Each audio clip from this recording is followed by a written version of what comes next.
Hello viewers, इस video lecture में हम लोग इस बारे में डिस्कस करेंगे कि आखिर के कुछ दिनों में digital circuit and micro processor को किस तरह से प्रिपेयर किया जाए और अगर प्रिपरेशन हो चुकी है तो प्रॉपरली रिवाइज किस तरह से किया जाए। तो सबसे पहले DCMP, ये subject digital circuit and micro processor यानी दो सब्जेक्ट से मिल के बना है। दोनों ही सब्जेक्ट की 4-4 यूनिट्स हैं, यानी टोटल 8 यूनिट्स हैं इसमें। तो सबसे पहले चैप्टर की अगर हम बात करें तो उस चैप्टर का नाम है नंबर सिस्टम एंड कोड्स। ठीक है, तो इसमें हम लोगों को 4 तरह के नंबर सिस्टम के बारे में पढ़ना है: binary, decimal, octal and hexadecimal. और आपस में एक नंबर सिस्टम से हम दूसरे नंबर सिस्टम में किस तरह से कन्वर्शन कर सकते हैं, यानी इंटर कन्वर्शन हम लोगों को पढ़ना है। फॉर एग्जाम्पल, बाइनरी से डेसिमल में कैसे जा सकते हैं, डेसिमल से बाइनरी में कैसे जा सकते हैं, बाइनरी से ऑक्टल में कैसे जा सकते हैं, ऑक्टल से डेसिमल में कैसे जा सकते हैं, एंड सो ऑन। तो इस टॉपिक के ऊपर प्रॉपर प्रैक्टिस चाहिए। न्यूमेरिकल टाइप का ये टॉपिक है, सो आप लोगों को अच्छे से प्रैक्टिस करना पड़ेगा। तो ये तो बात हो गई नंबर सिस्टम की। अब कोड्स की बात करें तो हमारे सिलेबस में 3 तरह के कोड्स के बारे में पढ़ना है: BCD यानी binary coded decimal, XS3 code, grey code. तो इस टॉपिक के ऊपर भी आपको प्रॉपरली रिवीजन करना पड़ेगा, प्रैक्टिस करना पड़ेगा, तब आप कॉन्फिडेंट फील करेंगे। और आखिर टॉपिक है कॉम्प्लीमेंट, है ना, जिसमें हम लोगों को 1s complement, 2s complement, 9s complement and 10s complement basic तौर पर पढ़ना है। ठीक है, तो अगर आप इस तरह से प्रॉपरली प्लान करके इस चैप्टर को रिवाइज करेंगे, प्रिपेयर करेंगे, तो आप काफी कॉन्फिडेंट फील करेंगे पहले चैप्टर के अंदर में। अब आते हैं चैप्टर नंबर 2 में। तो चैप्टर नंबर 2 का नाम है logic gates and Boolean algebra. तो सबसे पहले हम लोगों को लॉजिक गेट्स में 3 तरह के बेसिक लॉजिक गेट, फिर 2 तरह के यूनिवर्सल लॉजिक गेट और 2 तरह के स्पेशल लॉजिक गेट, यानी टोटल 7 तरह के लॉजिक गेट्स के बारे में पढ़ना है। इस टॉपिक के ऊपर में एक सेपरेट वीडियो मेरे YouTube चैनल पर बनी हुई है, जिसको देख करके आप आसानी से इस टॉपिक को समझ सकते हैं। हर लॉजिक गेट का सिंबल, ट्रूथ टेबल, काम, बुलियन एक्सप्रेशन, है ना, ये तमाम चीजें आपको अच्छे से समझनी पड़ेंगी, उसको एग्जाम में पूछा जा सकता है। उसके बाद बुलियन अलजेब्रा में हम लोगों को डिफरेंट टाइप के laws, rules, specially De Morgan's law, और इन लॉज एंड रूल्स को यूज करके बुलियन एक्सप्रेशन सिंप्लीफाई करना, ये कंफर्म आता है एग्जाम में। सो ये बहुत ही इंपॉर्टेंट टॉपिक है और इसके ऊपर भी मैंने अपने YouTube चैनल V=IR पर कंप्लीट वीडियो बनाई हुई है। सो उस वीडियो को देखकर इस सबसे इंपॉर्टेंट टॉपिक का प्रिपरेशन भी किया जा सकता है, रिवीजन भी किया जा सकता है। उसके बाद चैप्टर नंबर 2 में एक इंपॉर्टेंट टॉपिक है sum of product and product of sum. ये स्टैंडर्ड कब हो जाता है और इसको समझ लेने के बाद फिर आगे के टॉपिक्स लाइक K-मैप वगैरह हमारे लिए इजी हो जाते हैं। तो ये दोनों टॉपिक भी समझना बहुत इंपॉर्टेंट और बहुत ज़रूरी है। इन दोनों टॉपिक्स के ऊपर भी सेपरेट वीडियोस बनी हुई है। तो अगर आप लोगों ने अभी तक इस टॉपिक को नहीं अच्छे से समझा है तो आप वहां पर जाके समझ सकते हैं। टोटल 13 वीडियोज है डिजिटल सर्किट से रिलेटेड और सब की सब इंपॉर्टेंट है। उसके बाद हम लोग आते हैं कॉम्बिनेशनल सर्किट में। तो कॉम्बिनेशनल सर्किट का जहां तक सवाल है तो ये ऐसा सर्किट होता है जिसमें मेमोरी नहीं होती है और आउटपुट सिर्फ और सिर्फ इनपुट पर डिपेंड करता है। For example, adder, subtractor, multiplexer, demultiplexer, decoder, ये सारे एग्जांपल्स हैं कॉम्बिनेशनल सर्किट के। ठीक है, इस चैप्टर में हम लोगों को बुलियन एक्सप्रेशन को सिंप्लीफाई करने का एक और मेथड यानी कि K-मैप पढ़ना है। ठीक है, K-मैप 2 वेरिएबल से लेके 5 वेरिएबल तक का मैंने अपने YouTube चैनल पर एक्सप्लेन किया हुआ है। 2019 में जो क्वेश्चन पूछा गया था तो उसमें 5 वेरिएबल का K-मैप कैसे बनाया जाएगा उसके बारे में पूछा गया था। हालांकि सिलेबस में 4 वेरिएबल तक ही है, लेकिन 2019 में 5 वेरिएबल का K-मैप ड्रॉ करने के लिए बोला गया था। सो अगर हम लोग K-मैप की बात करें, अगर K-मैप से हमको सिंप्लीफाई करना है तो सबसे पहले हमको मैपिंग करने आना चाहिए, फिर ग्रुपिंग करने आना चाहिए और उसके बाद फाइनली हम सिंप्लीफाई कर पाते हैं। तो इस तरह से अगर ये सारे टॉपिक हम लोग पढ़ रहे हैं तो हमारा चैप्टर नंबर 3 कंप्लीट होगा। और कॉम्बिनेशनल सर्किट की जहां तक बात है तो एडर, सबट्रैक्टर के ऊपर में वीडियो बनी हुई है। ये 2 टॉपिक काफी इंपॉर्टेंट है। हाफ एडर क्या होता है, फुल एडर क्या होता है, हाफ सबट्रैक्टर क्या होता है, फुल सबट्रैक्टर क्या होता है। उसके बाद मल्टीप्लेक्सर और डीमल्टीप्लेक्सर भी काफी इंपॉर्टेंट टॉपिक है। ठीक है, तो ये तमाम चीजें अगर आप कवर कर रहे हो तो आप चैप्टर नंबर 3 में कॉन्फिडेंट फील करोगे। उसके बाद जो डिजिटल सर्किट का आखिरी चैप्टर है उसका नाम है सीक्वेंशियल लॉजिक। ऐसा कॉम्बिनेशनल सर्किट जिसमें मेमोरी का कॉन्सेप्ट होता है उसको हम लोग सीक्वेंशियल सर्किट कहते हैं। सीक्वेंशियल सर्किट के एग्जाम्पल में आप लैच समझ सकते हैं, फ्लिप फ्लॉप समझ सकते हैं, ठीक है, रजिस्टर समझ सकते हैं, काउंटर समझ सकते हैं। तो हमारे सिलेबस में इस चैप्टर में फ्लिप फ्लॉप के बारे में डिस्कस किया गया है और फ्लिप फ्लॉप में टोटल 5 तरह का फ्लिप फ्लॉप हमारे सिलेबस में पढ़ना है। Set reset flip flop, data flip flop, Jack Kilby flip flop, toggling flip flop and master slave flip flop. हर फ्लिप फ्लॉप का logic symbol, truth table, characteristic table, excitation table हम लोगों को properly समझना पड़ेगा, एग्जाम में पूछा जा सकता है। More over SR flip flop का क्या लिमिटेशन है, जेके फ्लिप फ्लॉप का क्या लिमिटेशन है, क्यों हम आगे के फ्लिप फ्लॉप की तरफ बढ़े हैं, ये क्वेश्चंस भी फ्रीक्वेंटली पूछा जाता है।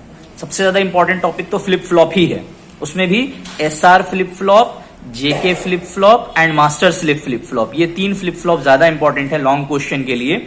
अगर by the way in 3 flip flop से क्वेश्चन नहीं आया तो उसके बाद जो टॉपिक्स बचते हैं वो रजिस्टर है, काउंटर है, analog to digital and digital to analog converter है। ग्रुप ऑफ फ्लिप फ्लॉप को हम लोग रजिस्टर कहते हैं। तो इतना टॉपिक्स कवर कर लेने के बाद आप डिजिटल सर्किट में काफी कॉन्फिडेंट फील करोगे। और जहां तक ये 2 सब्जेक्ट की बात है, digital circuit and micro processor, तो डिजिटल सर्किट में स्कोर करना काफी इजी है, काफी स्कोरिंग होता है। अगर आपकी प्रॉपर प्रैक्टिस है तो आप अच्छा स्कोर कर सकते हो। हाँ, क्वेश्चन को थोड़ा सा ट्रिक किया जा सकता है, इसलिए प्रॉपर प्रैक्टिस बहुत जरूरी है डिजिटल सर्किट में, तभी आप स्कोर कर पाओगे।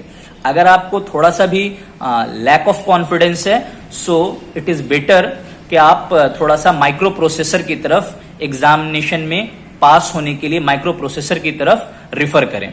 माइक्रो प्रोसेसर की जो पहला चैप्टर है उसका नाम है सेमीकंडक्टर मेमोरीज। काफी थ्योरेटिकल, और पिछले 2019 में भी एक बहुत पॉपुलर क्वेश्चन आ गया था कि what are the different types of semiconductor memories, explain in detail. So आपको सारे सेमीकंडक्टर मेमोरीज को डिटेल में एक्सप्लेन करना पड़ेगा, लाइक रैम क्या होता है, रोम क्या होता है, स्टैटिक रैम क्या होता है, डायनामिक रैम क्या होता है, प्रोम, ई प्रोम, डबल ई प्रोम, फ्लैश मेमोरी, फिर मैग्नेटिक मेमोरी कितना तरह का होता है, like hard disk, floppy disk, magnetic tape. ये तमाम चीजों को अगर आप डिटेल में थोड़ा थ्योरेटिकली पढ़ लें तो आप इजीली इस चैप्टर से 16 मार्क्स का क्वेश्चन अटेम्प्ट कर सकते हैं। सो काफी थ्योरेटिकल चैप्टर है ये। अब हम लोग आएंगे चैप्टर नंबर 6 जिसका नाम है माइक्रो प्रोसेसर 8085। उसमें क्या क्या पूछा जा सकता है। तो ये देखिए, सबसे पहले हम इस चैप्टर को 2 कैटेगरी में कैटेगराइज कर रहे हैं। अगर लॉन्ग क्वेश्चन पूछा गया तो क्या पूछा जाएगा, और अगर शॉर्ट क्वेश्चन पूछा गया तो क्या पूछा जाएगा।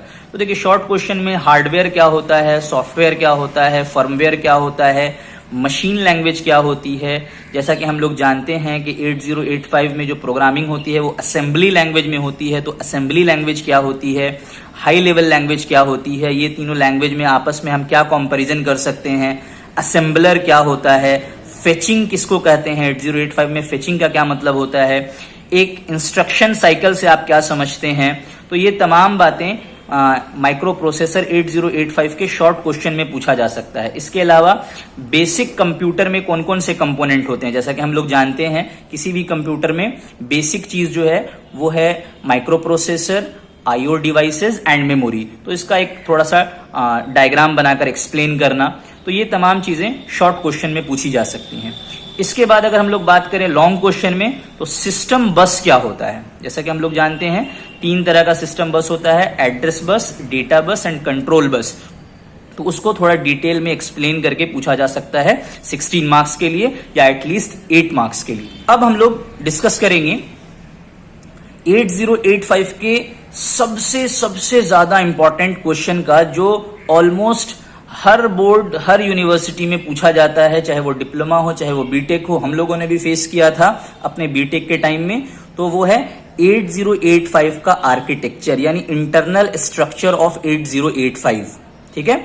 उसके बाद सेकंड इंपॉर्टेंट क्वेश्चन होता है कि 8085 का पिन डायग्राम एक्सप्लेन कीजिए। जैसा कि हम लोग जानते हैं ये 40 पिन का आईसी होता है, तो उसके बारे में पूरा एक्सप्लेनेशन करना है। अगर ये 2 क्वेश्चन आ गया, जो कि 99%, 98% आता ही है, तो ठीक है, अदरवाइज अगर किस्मत खराब रही तो हो सकता है कि आपसे डिफरेंट टाइप के जनरल पर्पस रजिस्टर या स्पेशल पर्पस रजिस्टर या फ्लैग रजिस्टर के बारे में पूछा जाए। ये भी एक काफी इंपॉर्टेंट लॉन्ग क्वेश्चन हो सकता है। फ्लैग रजिस्टर में जैसे कि कैरी फ्लैग है, पैरिटी फ्लैग है ना, ऑक्सिलरी कैरी फ्लैग है, जीरो फ्लैग है, साइन फ्लैग है, ये सबको एक्सप्लेन करने के लिए पूछा जा सकता है। तो यहां तक 6 चैप्टर तक, जो शुरुआत के 6 चैप्टर हैं आपके सब्जेक्ट के, वो काफी इजी हैं, उसमें कोई ऐसी टफ चीज नहीं है। लेकिन चैप्टर नंबर 7 थोड़ा सा चैलेंजिंग चैप्टर है, क्योंकि इसमें प्रोग्रामिंग है और इलेक्ट्रिकल के बच्चों को तो प्रोग्रामिंग वैसे ही थोड़ा कम समझ में आती। तो इस चैप्टर को हम लोग थोड़ा सा पिक एंड चूज करके पढ़ेंगे। तो इसमें मेरे हिसाब से 2 टॉपिक काफी इंपॉर्टेंट है। एक ये कि इंस्ट्रक्शन फॉर्मेट कितने तरह का होता है। जैसा कि हम लोग जानते हैं 1 बाइट इंस्ट्रक्शन होता है, 2 बाइट इंस्ट्रक्शन होता है, 3 बाइट इंस्ट्रक्शन होता है। तो इसका थोड़ा सा एग्जाम्पल वगैरह आप लोग देख लेंगे। और जो सबसे इंपॉर्टेंट क्वेश्चन है चैप्टर नंबर 7 से, वो है कि एड्रेसिंग मोड्स ऑफ 8085 क्या होता है। Like immediate addressing mode, register addressing mode, direct addressing mode, indirect addressing mode, implied addressing mode. तो ये एक लॉन्ग क्वेश्चन आने का बहुत ज्यादा चांस होता है। आपको सारे एड्रेसिंग मोड का डेफिनेशन है ना, और उनका कम से कम 2 इंस्ट्रक्शन और इंस्ट्रक्शन से क्या मतलब निकल रहा है, ये आपको थोड़ा सा एग्जाम में एक्सप्लेन करना पड़ेगा। तो एड्रेसिंग मोड्स ऑफ 8085 काफी इंपॉर्टेंट हो जाता है। अगर लास्ट टॉपिक बोला जाए चैप्टर नंबर 7 से, तो आपको इंटरप्ट सिग्नल्स ऑफ 8085 पूछा जा सकता है। तो ये अगर इतना आप पढ़ ले रहे हैं तो चैप्टर नंबर 7 से बहुत ज्यादा प्रोबेबिलिटी है कि आप उसके आने वाले क्वेश्चंस को अटेम्प्ट कर पाएंगे। और लास्ट नंबर चैप्टर, जैसा कि आप जान रहे हैं, चैप्टर नंबर 8 जो है वो 8086 माइक्रो प्रोसेसर का इंट्रोडक्शन के बारे में है। तो सिर्फ 2 ही टॉपिक पढ़ना है, पेजिंग क्या होता है और maximum and minimum mode concept के बारे में। तो इसको भी आप कम टाइम में थोड़ा सा रिवाइज कर सकते हैं। So overall I will suggest कि 4 चैप्टर जो डिजिटल सर्किट के हैं उसको आप अच्छे से प्रैक्टिस कीजिए, ज्यादा से ज्यादा प्रॉब्लम्स जो हैं वो उसको सॉल्व कीजिए, कॉन्फिडेंट फील कीजिए, क्योंकि ये स्कोरिंग सेक्शन है। और माइक्रो प्रोसेसर में भी सेमीकंडक्टर मेमोरीज और जो बेसिक है, इंट्रोडक्शन है 8085 का, उसको थोड़ा सा अच्छे से पढ़िए। लास्ट के 2 चैप्टर को आप पिक एंड चूज करके पढ़ेंगे। वैसे भी आपका जो क्वेश्चन का फॉर्मेट होता है वो पहला क्वेश्चन कंपलसरी होता है। Most of the time fill in the blanks या MCQ या शॉर्ट क्वेश्चन आंसर आते हैं उसमें। बाकी के 7 क्वेश्चन में कोई 4 क्वेश्चन ही करना होता है आपको। तो अगर आप 4+2 चैप्टर्स को बिल्कुल सॉलिड तैयार कर रहे हैं, सो आपसे क्वेश्चंस नहीं छूटेंगे एक्सटर्नल एग्जाम में। इस तरह से अगर देखा जाए तो DCMP में सबसे इंपॉर्टेंट टॉपिक अगर कोई है तो वो है सिंप्लीफिकेशन ऑफ बुलियन एक्सप्रेशन। ये 2 क्वेश्चंस इससे रिलेटेड आ सकते हैं, using Boolean laws and rules and using K map. और माइक्रो प्रोसेसर में अगर देखा जाए तो architecture of 8085 and pin diagram of 8085. So these 4 questions are the most important questions for your external exams. So hope आपको ये video informative लगी होगी। Thank you for today.